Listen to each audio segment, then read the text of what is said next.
Hey, this is Chef Wilson, and welcome to the Garde Manger class here at Rend College through the Culinary Arts program. What this class is doing today, this is the first day of doing heavy smoking. Today what we're going to do is bacon. Now what they've already done is this bacon had cured for 2 weeks and then it dried for 2 days, and today we're going to pop it into the smoker. I'm going to show them how to use the Alto sham for smoking.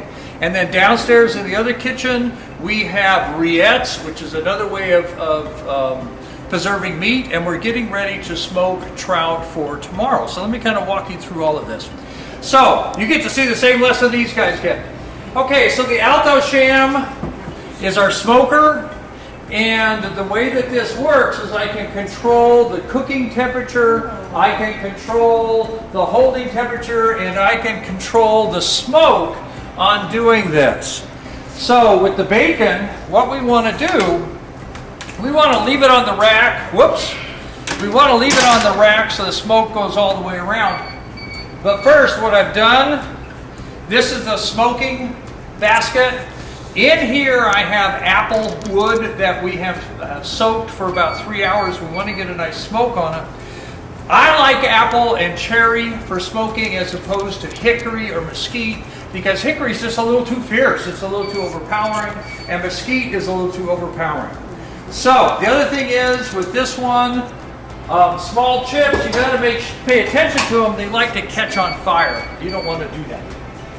Okay, when you're smoking, you want to have the smoke circulate. Leave them on the rack. Don't put them in a pan. Come on, get in there. And then what I'm going to do next is stick a probe in it. And the probe, what the probe is going to do, the probe is going to check the internal temperature. Oops, get it, get it. So we're going to cook this up to 100, we're going to cook it at 185 till it gets to 155. Then it's going to drop down to 141 and hold. This is a 3-hour smoke, guys. So in about 2 hours, it's now a 1:45. In 2 hours, we got to come up here and make sure that there's still smoke happening.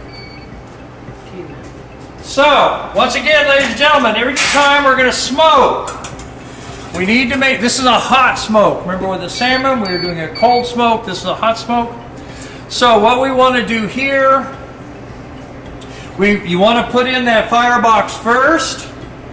Then what we're going to do is take a probe. This is going to do the internal temperature. Stick it in the fattest part. Okay, up here, I've already turned it on. This is the heat. This is for cooking. 185 degrees is what we're actually going to cook this at.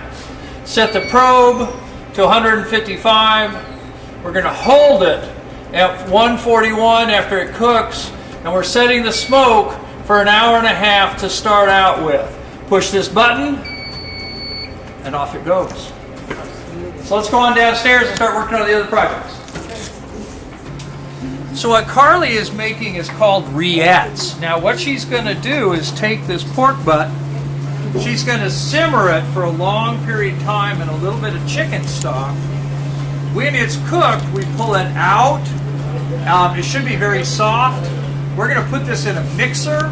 We're going to actually turn it into a paste. Then we're going to mix into that paste some of the stock and some of the fat. We'll put this in crocks, and then we'll pour fat on it and we'll let it ferment. This is a way of preserving meat. So this is rillettes. Again, she'll put this on top of the stove, cover it with some chicken stock, bring it up to a boil, put a lid on it, put it in the oven, and then in about 2 hours we'll come back, pull out the meat, mash up the meat. Now what Tina is doing with her partner here, they're beginning to get trout ready. We're going to take the trout fillets. I wasn't mean enough to get trout that were whole that they had to bone. We got trout fillets. They're going to soak these in a brine of salt and sugar. We'll let them sit overnight. Tomorrow morning we'll pull them out, rinse them off, let them dry, pop them in the smoker, and cook those for about It is, they have it as a long smoke, about 2 hours at a hot smoke. Now all of this stuff that they're doing is for a big project they have coming up down the road. They're getting all the ingredients ready for a high tea where they have to do finger sandwiches and filled like little cream puffs and either cookies or scones. The other thing they're doing is they're getting ready for a big cocktail hors d'oeuvre party. So these are all ingredients that they'll be using down the road. And again, welcome to the Garde Manger class, the first day of heavy smoking.